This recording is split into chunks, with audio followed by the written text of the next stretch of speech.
నమస్కారం అండి, బాగున్నారా? మీరు నేను ఎవరో మీకు తెలియదు కానీ మీరు ఎవరో నాకు చాలా బాగా తెలుసండి. నేను సావిత్రి బావనే. సావిత్రి ఎవరు? అంటే మీ అన్నయ్య గోపి పెళ్లి చేసుకోపోయి అమ్మాయి. అయ్యి బాబాయ్ ఎందుకు కొట్టారు? నన్ను గోపి చెల్లెలన్నందుకు. అదేంటండి, గుళ్ళు ఏమో మీరు గోపి చెల్లు కాదంటే మా బాబాయ్ కొట్టాడు, ఇక్కడేమో చెల్లు అంటే మీరు కొట్టారు. ఇంతకీ మీ గోపి ఏమవుతాడండి? నేను గోపి లవర్ని, కానీ తన భావనను ప్రేమిస్తున్నాడు. అంటే భావన కూడా గోపి చెల్లెలు కాదనమాట. అయితే నేనే కరెక్ట్. ఏంటి కరెక్ట్? మీకు అన్ని విషయాలు వివరంగా చెప్తే నాతో వస్తారా? ఓకే పదండి. Good morning sir. Morning. Good morning. Morning, good morning.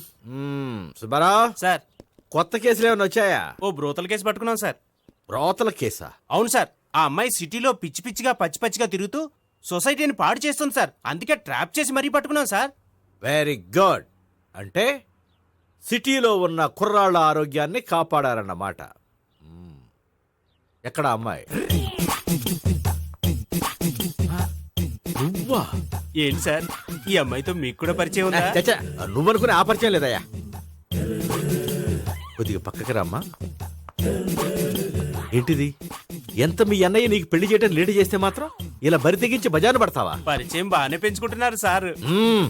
ఆ, చూడమ్మా, ఈ విషయం మీ అన్నయ్యకి తెలిస్తే ఎంత ఫీల్ అవుతాడో తెలుసా? అంత ఫీల్ అవడానికి నాకు అన్నయ్యలు ఎవరూ లేరు. అన్నయ్య లేడా? మరి ఆ రోజు పంకజం లాడ్జీలో నీతో ఉన్న గోపి? ఓ అతనా? మిమ్మల్ని చూసి టెన్షన్ పడి అలా అబద్ధం చెప్పాడు. అతను నా ప్యాసింజర్ గానే వచ్చాడు. బాబాయ్ నేను చెప్పిందే కరెక్ట్. ఆ గోపిగాడు మనందరిని ఎదవలు చేశాడు. ఈ అమ్మాయి చెల్లెలు కాదు. గోపిగాడి చెల్లి అంటే ఎక్కడ ఉంది? అమ్మా! ఎందుకు కొట్టా? ఈ అమ్మాయి వాడికి చెల్లెలు కాదు, ఎవ్వరికి చెల్లెలు కాదు. ఈ విషయం నేను ముందే చెప్పాను కదా. నిజమెప్పుడు లేటుగానే తెలుస్తుంది పండు. ఉండే ఈ లోపు నా గోపు ఆసిపోయింది. పడ్డవాడెప్పుడు చెడ్డవాడు కాదురా. సూక్తుల తర్వాత ముందు ఆ గోపిగాడి సంగతి చూడు. ఈ ఇద్దరూ వాడి చెల్లెళ్ళు కాదంటే భావన కూడా వాడి చెల్లెలు కాదేమో. భావన తనకు చెల్లెలు కాదు, గోపి లవర్ సార్. ఆ? మరి మా సావిత్రి? తీసుకొచ్చి అడిగితే తెలిసిపోద్ది కదా. ఆ.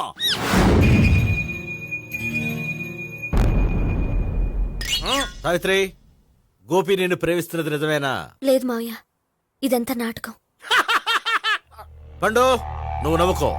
సుబ్బారావు, లాకప్ గది ఖాళీ చేయించు. లాఠీలన్నీ రెడీగా పెట్టావు. రూములు తొడవకుండా కంపోజ్ చేయాలి. నువ్వు పద. అబ్బాయి భావన కూడా తీసుకెళ్తాం. Hello, MS speaking. స్పీకేవ్లే గానీ మీ ఓడిని పెచ్చా పీకుడు పేయడానికి అందరం కలిసి వస్తున్నాము. లాకప్ డెత్ అయిపోయడానికి రెడీగా ఉండమని చెప్పే. ఏంట్రా తాగి వాగుతున్నావా? తాగి ఓడితో వాగుతున్నాను. మీ ఓడు లవర్స్ని చెల్లెలు అని చెప్పి ఆడిన నాటకాలన్నీ మా తెలిసిపోయి ఆడు మాటని అనవసరంగా అందరూ నన్ను కొట్టారు. ఇప్పుడు నేను రివెంజ్ తీసుకోవడానికి అన్ని అరేంజ్మెంట్స్ వస్తున్నాను. మీ ఓడిని ఎక్కడికి పారిపోకుండా దయచేసి కోఆపరేట్ చేయమని చెప్పా. పండు, బాబాయ్ వస్తున్నా. రే గోపి, గోపి, గోపి రారా. ఎందుకలా అరుస్తావు? పంపులు అంటుకుపోయినరా. ఏమైంది? నీదంతా నాటకం అని అందరికీ తెలిసిపోయిందంట. నిన్నేమైనా సరే లాకప్ డెత్ చేయిస్తానని ఆవేశంగా సీఏ బయలుదేరి వస్తున్నాడంట. నువ్వు ఎక్కడికైనా వెళ్ళిపో. అది కాదు, బతుకుంటే బీర్ బాటిల్స్ అమ్ముకు బతకొచ్చాయా? నీకెందుకు? నువ్వు వెళ్ళిపో చెప్తాను. ఆడు పెద్ద మేధావు కాబట్టి బయలుదేరి వస్తానని ఫోన్ చేశాడు. బుర్ర తక్కువ ఎదవా. నువ్వు వెళ్ళవయ్యా, నువ్వు వెళ్ళి చెప్తాను. వెళ్ళు బాబో, నిన్న ఆ దేవుడే కాపాడాలరా బాబోయ్. బాబాయ్ అడుగు, బాబాయ్ అడుగు.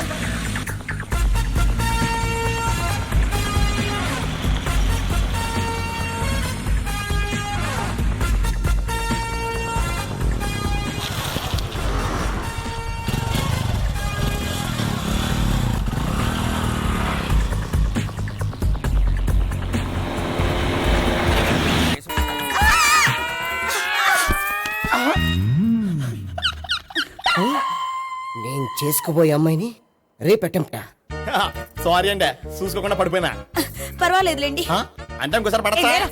చెట్ట నీ అయ్యా పోలీసు తుడిచేస్తానులే.